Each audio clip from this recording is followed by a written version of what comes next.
মই এষ্ট্ৰগাইড অভিজিত তালুকদাৰ। আজি মই ক'বলৈ লৈছোঁ ৰেট্ৰগেট প্লেনেটে কি বুজায়।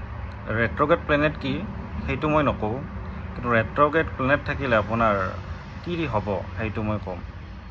যেনেকৈ যদি আপোনাৰ চাৰ্টত ৰেট্ৰগেট প্লেনেট থাকে, তেতিয়া আপুনি বুজি পাব যে যিটো প্লেনেট আপোনাৰ চাৰ্টত আছে সেই প্লেনেটৰ ওপৰত আপোনাৰ কাৰ্মিক ডেপ্থ আছে। যেনেকৈ জুপিটাৰ যদি আপোনাৰ ৰেট্ৰগেট হৈ আছে চাৰ্টত, তেতিয়া বুজিব আপোনাৰ কাৰ্মিক ডেপ্থ আপোনাৰ গুৰু নাইবা আপোনাৰ দেউতা না গুৰুতুল্য ব্যক্তিৰ লগত আপোনাৰ কাৰ্মিক ডেপ্থ আছে। মানে এইটো জনমত আপুনি বহুত ধৰণৰ কৰ্ম তেওঁলোকৰ লগত কৰিব লাগিব। যদি আপোনাৰ ভেনাছ ৰেট্ৰগেট হৈ আছে, তেতিয়া আপোনাৰ মহিলাৰ লগত কাৰ্মিক ডেপ্থ ৰৈ আছে। ভেনাছ ৰেট্ৰগেটে আপোনাক ফিজিকেল ৰিলেশ্যনত লৈ যায়, কিন্তু আপুনি ভাবিব মই ভাল কৰি আছোঁ। মানে যিজনৰ ব্যক্তিত থাকে তেওঁ ভাবিব যে মই একো কৰা নাই, এইবিলাক একো নাই আৰু তেনেকুৱা ধৰণৰ এটা ফিলিং আহিব, কিন্তু তেওঁ বেয়া কাম কৰি আছে। তেওঁৰ কিন্তু ৰিয়েলাইজ নহয় যে তেওঁ বেয়া কাম কৰি আছে। যাৰ আপোনাৰ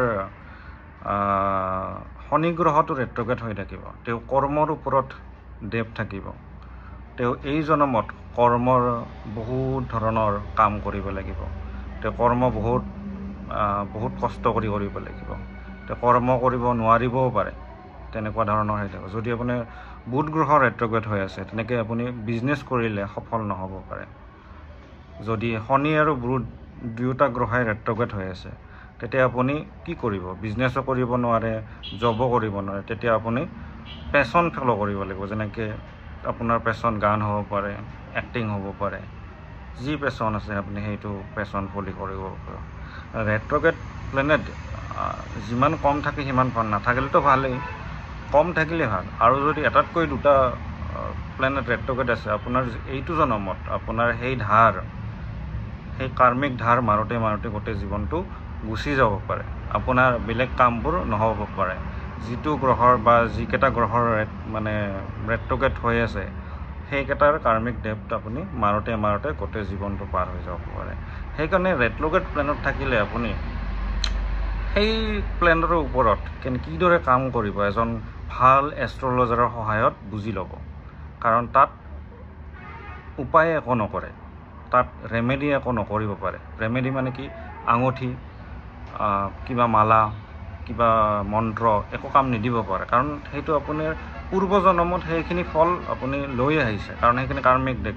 এতিয়া আপুনি কাৰ্মিক ডেকটো কেনেকৈ মানে কৰিব? সেইটো আপুনি আপোনাৰ যি ধৰণৰ কাৰ্য কৰিব লাগিব, তাত কিছু কথা চিনচিয়াৰভাৱে কৰি, যেনেকৈ আপোনাৰ ৰিয়েলাইজেশ্যন নহয় ক'লোঁ, যিটো আপুনি বহুত উচ্চাকাংক্ষা লৈ থাকিব। মানে যদি আপোনাৰ জুপিটাৰ ৰেট্ৰগেট থাকিলে আপুনি নলেজৰ ওপৰত বহুত উচ্চাকাংক্ষা লৈ থাকিব। মানে বা জুপিটাৰৰ যিবিলাক কাৰক ধন, তাৰপিছত সুনাম, যিবোৰ কাৰক আৰু তাতে আপুনি বহুত পজিটিভ হৈ থাকিব। আপুনি যদি নিগেটিভ হৈ থাকে, বাৰে আপোনাক জুপিটাৰে ধোকা দি আছে, জুপিটাৰে আপোনাক আঘাত দি আছে, আপোনাৰ পইচা লৈ আছে, আপুনি ভাবি থাকিব কিন্তু নাই মই আৰু উঠিম। মানে ৰেট্ৰগেট প্লেনেটে আপোনাৰ যিটো চেষ্টা বল বুলি কয় সেইটো বঢ়াই দিয়ে। আপুনি কৰি আৰু উঠিব পাৰে ৰেট্ৰগেট প্লেনেটৰ, সেইটো পাৱাৰ থাকে। কিন্তু কাৰ্মিক ডেপ্থৰ কাৰণে সেইখিনি কৰাটো টান হৈ পৰে, বাৰে কৰাটো টান হৈ পৰে। আপুনি কৰি থাকিব, কিন্তু এটা সময়ত আপুনি ভাগৰি পৰিব। চ' বি কেয়াৰফুল যদি আপোনাৰ ৰেট্ৰগেট প্লেনেট আছে। ধন্যবাদ।